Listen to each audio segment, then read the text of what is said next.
Merry, it's still Christmas, and happy fourth day of Christmas in this 12 Days of Christmas series. I'm Krista. I have been sharing a little bit about how God's given me different gifts for every month of my Jesus year.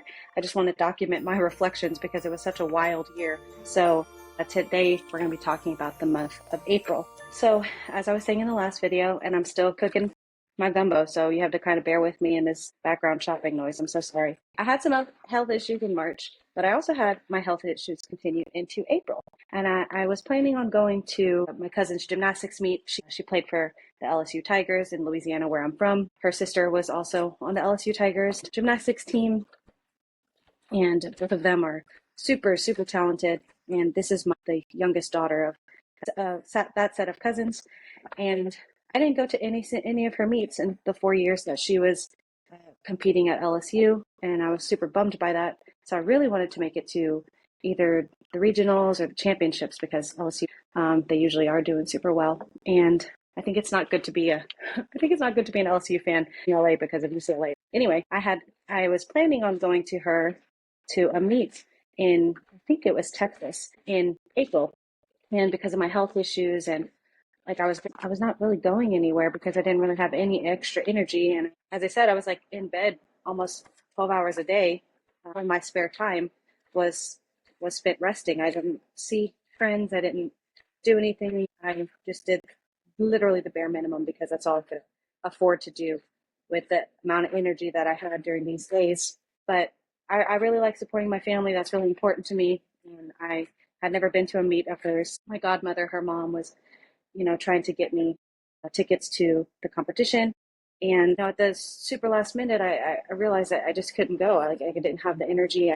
I couldn't do it. As I was saying, I was kind of wrestling with my dependence on God and how, usually I'm a pretty strong person. I don't really get sick, and especially not to the degree that I got sick this year. And I was so, so disappointed that I couldn't go to this competition and on this little trip around Easter.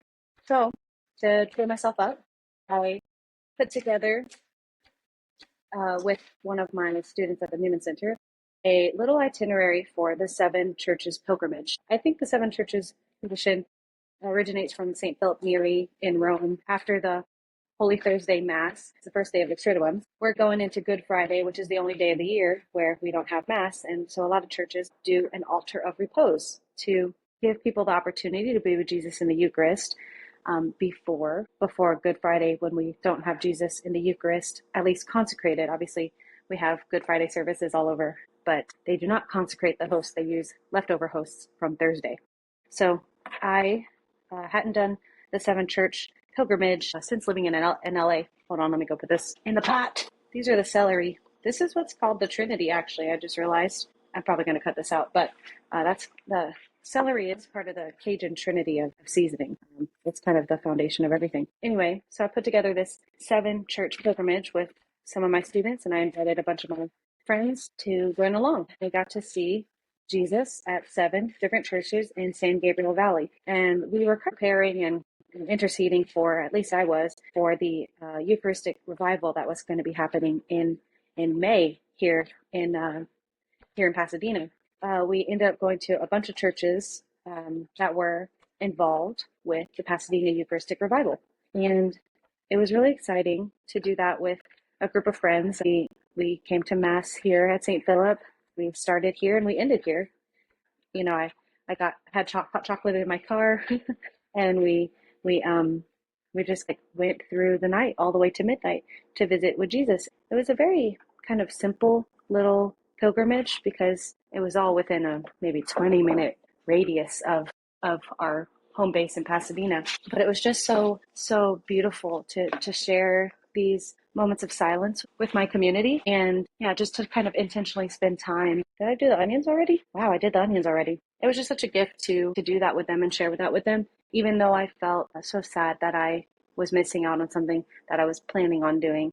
So I think the lesson and the gift of this experience was that God really wanted me to see how he can still bring grace towards things, that even when we're looking forward to something and we're planning for something, that when you pivot, he can still be present there, and things don't always have to go as planned. And by April, I was really thinking I'd be well by then, especially because I started getting sick at the end of January and the beginning of February. And to be so weak for so long, even continuing into April and at Easter, and feeling like, and I don't think I mentioned this in March, but feeling like my health issues were stopping my discernment process, because there are certain health issues that if you like apply with a religious community, they would reject you. And I wasn't trying to enter a religious community.